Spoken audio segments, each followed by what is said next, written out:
For Director Clapper and Deputy Secretary Work. I sit on a joint task force along with Mr. Calvert and Mr. Wenstrup that was looking into the manipulation of intelligence at Central Command. Have both of you had a chance to read the interim report that the task force filed? You mean the committee report? Yes, sir. Yes, sir, I've read it. Mr. Work? I've not read it in detail, sir. In that, there are pretty clear cases of intelligence manipulation, and my question is, what accountability for any person associated with that has been held to date? Mr. Work? Sir, what we have been waiting on is the completion of the IG investigation. Mr. Work, it's been, just for the record, it's 2 years. We have soldiers in the field, and we had intelligence that wasn't getting to the right place to keep these young men and women safe so that we could make good policy decisions. It's been 2 years. To tell a soldier that you're waiting on an IG report is unacceptable. Tell me who's been held accountable. I would have to ask Undersecretary of Defense Letcher if any particular people have been held accountable. What the Secretary and I have said over and over and over again, we expect the highest standards in the intelligence community. Did we get that, Mr. Work? Did our soldiers get that? The IG report will tell us, but as Director Clapper spoke to, the overall assessment is that we are improving. I have to tell you that the American people and our soldiers and sailors, airmen, and Marines deserve not to wait 2 years to hold accountable folks who put bad information in the field. Director Clapper, there are reports, press reports that indicate that there was information withheld from a presidential daily briefing until after General Austin had testified. Are you aware of the reports, and if so, are those reports accurate?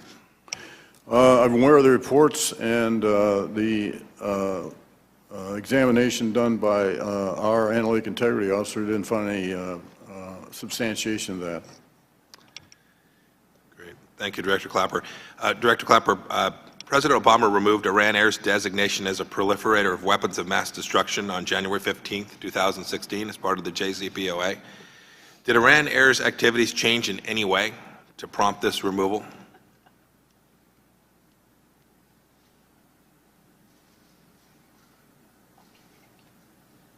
I don't think we've reclassified Iran. Right, no, that's my question. But the President removed Iran Air's designation as a proliferator of weapons of mass destruction and a provider of material support to the IRGC as part of the JCPOA, or simultaneously with the JCPOA more properly. Can you tell me if Iran Air's behavior changed in any way or has changed to justify such a removal?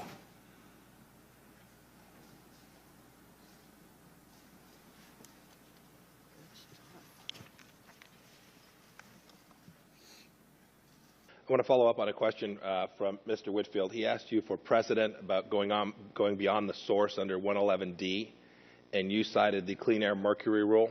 Are there other precedents that EPA has for going beyond regulating existing sources? Well, we actually don't think this is going beyond existing sources because it is focused on the fossil generation and all. But you gave him an example where you'd gone beyond the actual source, and you cited the Clean Air Mercury Rule. Do you have other examples like the Clean Air Mercury Rule? Yes or no? No, the other examples are industry-specific like this one is. Right, and under the Clean Air Mercury Rule, there was nothing outside of regulated sources that you attempted to regulate. You could trade amongst the regulated sources, but you couldn't go beyond that to appliances as you are proposing here. Is that correct? It's a yes or no question. That's right. And my recollection is the Clean Air Mercury Rule was overturned. But not on that basis. So it's no longer in effect. It is no longer. Right, so it's gone. It was unlawful. It was lawless, much like what you're proposing here.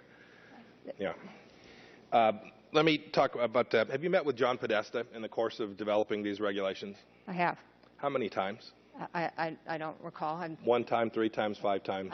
You have an estimate? Does he have a parking spot outside your building? Not that many. Is it infrequent? It is infrequent. Okay. Infrequent. How many times has your staff met with he or someone else at the White House on this set of regulations?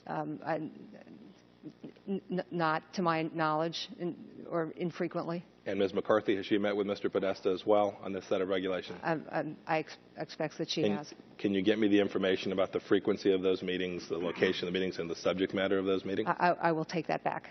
No, that's not the question. The question is, can you get me the information? I know. I will take the question back. Great. This is about politics. Right, that's why Mr. Podesta is over at EPA working on this. This isn't about law. We've talked about that. It's about politics. It's also not about science, and I want to turn to science now. I talked with Ms. McCarthy about this. I want to make sure nothing's changed in your view.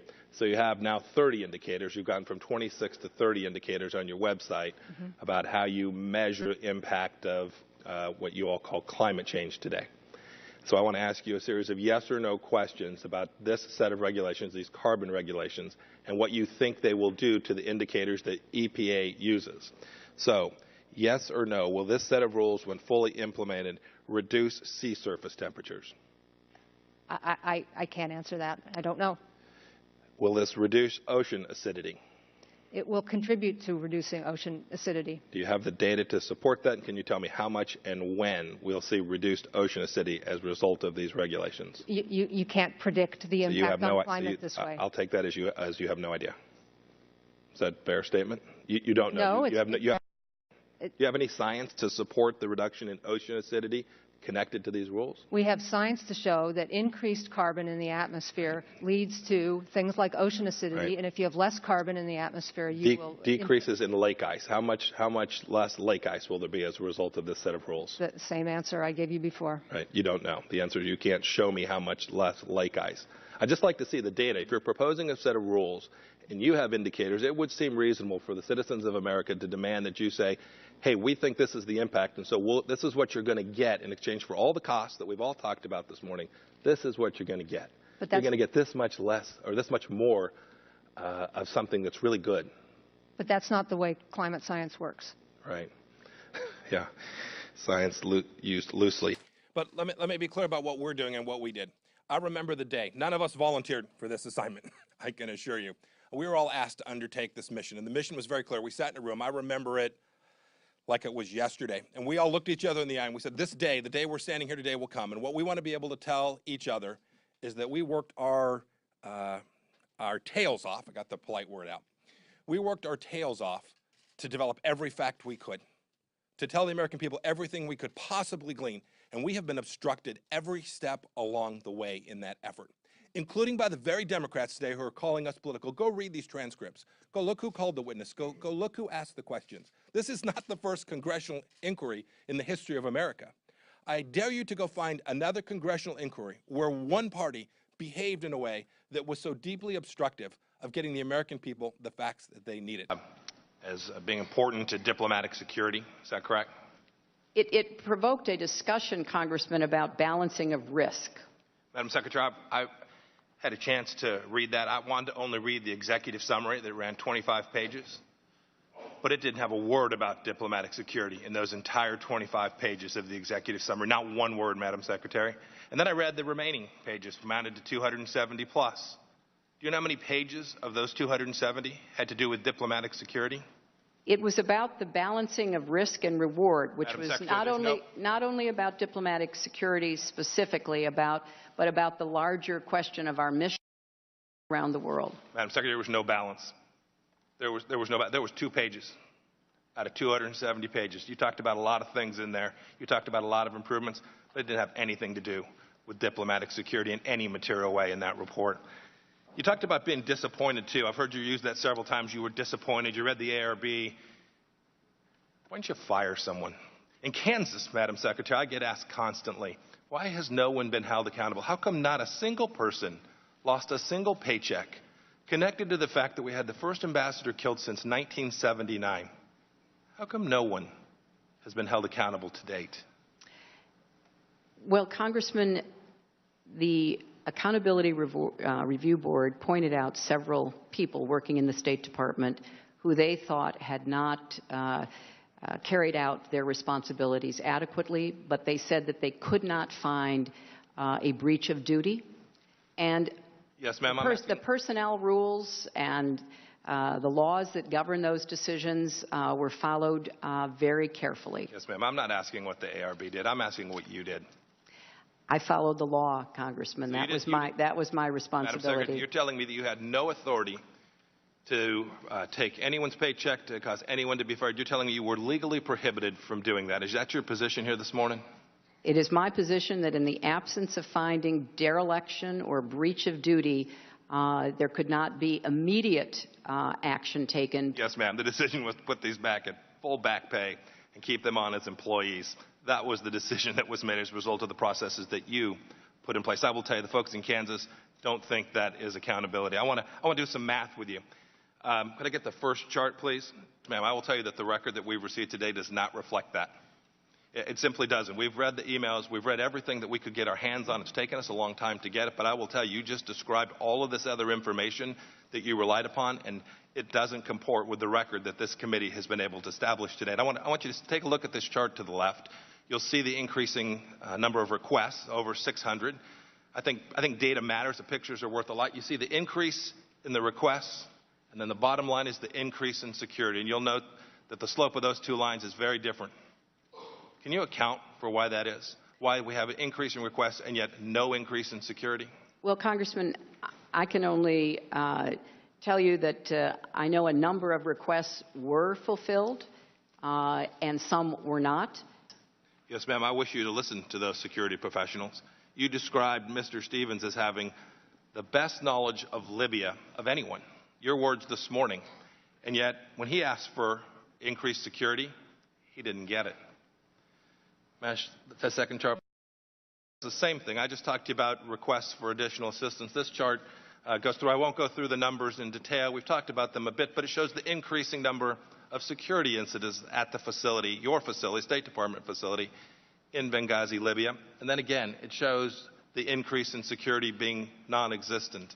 I assume your answer is the same with respect to the fact that we have increasing security incidents, but no corresponding increase in the amount of security? Congressman, I just have to respectfully disagree. Many security requests were fulfilled. We'd be happy to get that information for the record.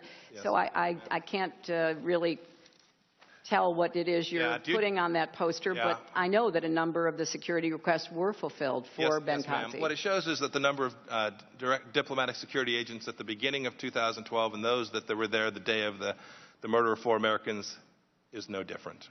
May I put the next poster up, please? Madam Secretary, you're not likely to know who these two folks are, do you? I do not. The one on the left is Mohammed al-Zahawi. He was the head of Ansar al-Sharia, a jihadist group based in Benghazi. The man on your left is Wissam bin Hamid. Were you aware that your folks in Benghazi, Libya, met with that man within 48 hours before the attack? I know nothing about any meeting with him. On September 11th, on the day that he was killed, Ambassador Stevens sent a cable to the State Department talking about with Mr. bin Hamid. Are you aware of that cable? No, I'm not.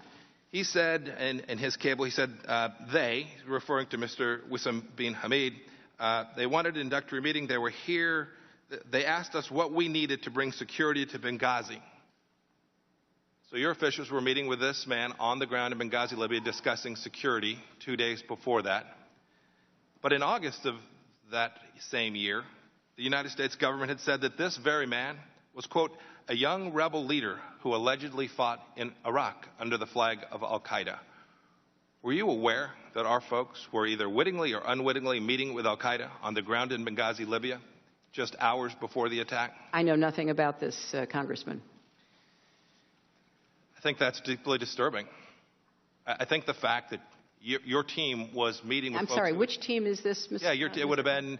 We don't know exactly who... Well, it would be helpful... It would have been one of your State Department employees, Madam Secretary. I don't know which one. Perhaps you could enlighten us, or we can get the records we need to do so. Well, but to date, we've not been able to learn that. Well, Scholars has given birth to a globally destructive ideology, which is now threatening all of us.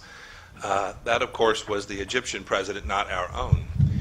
Our president had a very different view. He had a view of it as a series of random acts of violence, a series of disconnected dots along the continuum.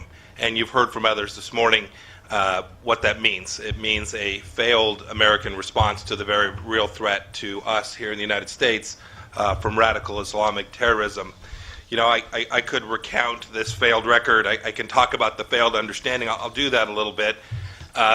Benghazi perhaps is a good perspective from which I can use my time here this morning to talk to you about how these manifest themselves. So there's lots of focus about the events on the ground that evening, about talking points, and these things all have relevance and salience for sure. But we have to remember how we got there and what it was a greater part of, and why it was that the administration refused to acknowledge what really happened that night. It is symptomatic of what the speakers before me spoke to. It is symptomatic of a failure to recognize that what happened that night was an act of radical Islamic terrorism, perpetrated by jihadis, in this case, lots of groups, including Ansar al-Sharia, but perpetrated by men with the intention of expanding the caliphate and expanding the scope of Sharia law around the globe. This is what happened that night, and this is the administration to this day that has not come to terms with what took place. Rather, the response to date has been the plucking of one individual, Abu Khatala, from Libyan shores, bringing him back and putting him in federal prison not far from where we sit today. We know where there were dozens of people who killed 4 Americans that evening, yet we refused to do the right thing and do the intelligence work that is required and associated with what we could garner from that evening. And I mention that because we can all cite particular cases.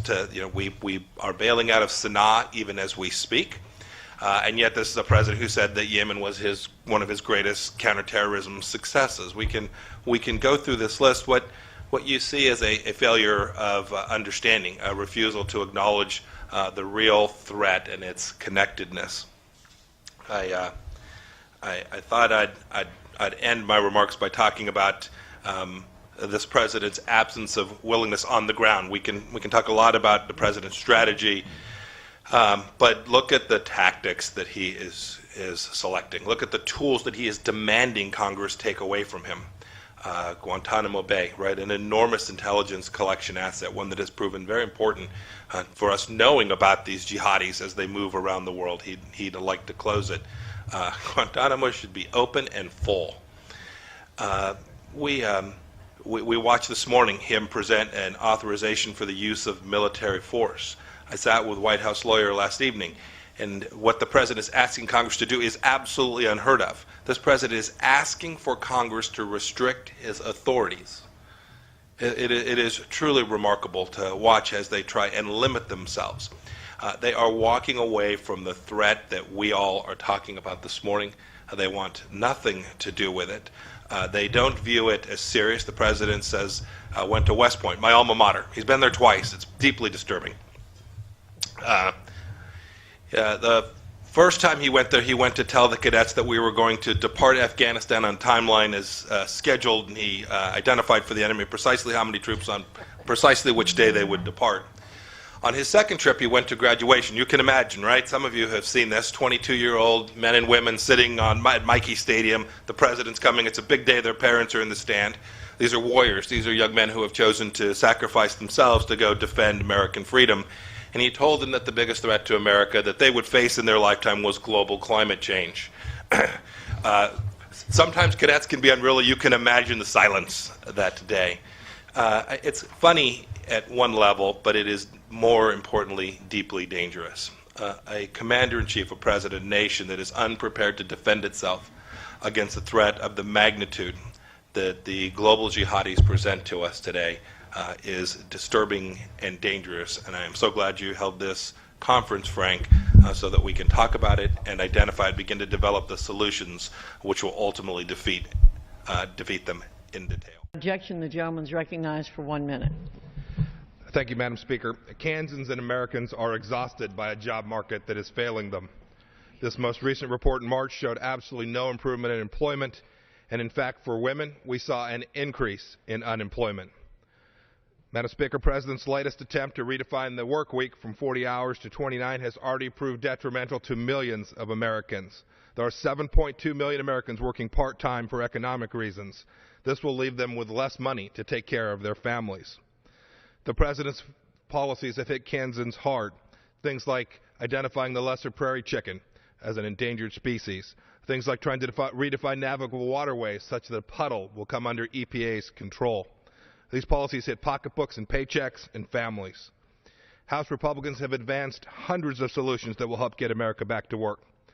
Madam Speaker, we're 5 years into this administration. It is no longer anything but a joke to blame President Bush for these challenges in our economic workplace. We need the President to join us. We need the Senate to join us in providing solutions so we can create freedom so Americans can get back to work. Thank you, Madam Chairman. A couple questions I want to get to try and get yes or no answers. We haven't been very successful at getting yes or no answers today. Sure appreciate it if you'd at least try. You're involved in running test cases today with private insurers, is that correct? Correct. And CMS is, not you, but CMS is involved. Yes. What percentage of the exchange enrollment test cases you are running with these private insurers have been successfully passed? So I don't exactly know how to answer that question. All of them have been successfully passed. So the answer is you 100%. test, yes, you test, you correct, you test, you correct, and you keep going. So we are about 80% complete on all of our testing throughout, okay? And the last 20% would be what you'd complete between now and October 1. Sounds great. I want to ask you whether you agree with, you talked about California being a model that's successful, to where you're seeing rates go down. The rates, right? yes. I want to read you a statement that is in Governor Brown, noted conservative Governor Brown's budget, where he says large rate increases in the individual insurance market are likely at the outset due to the requirement to offer coverage to all individuals. Is he just wrong? I'm not going to No, but he made a statement.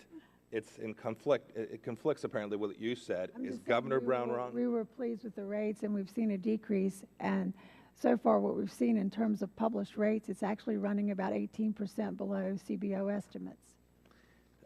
I asked that question importantly today. We had someone on the other side say that we're badgering you and suggested this was conservatives who didn't like the Affordable Care Act. Governor Brown in California, the state that you all hold up as the model for what the Affordable Care Act is doing, in his budget, where he's got to actually balance, suggests otherwise. And so I suppose time will tell whether you, Ms. Tavenner, are correct or Governor Brown is correct.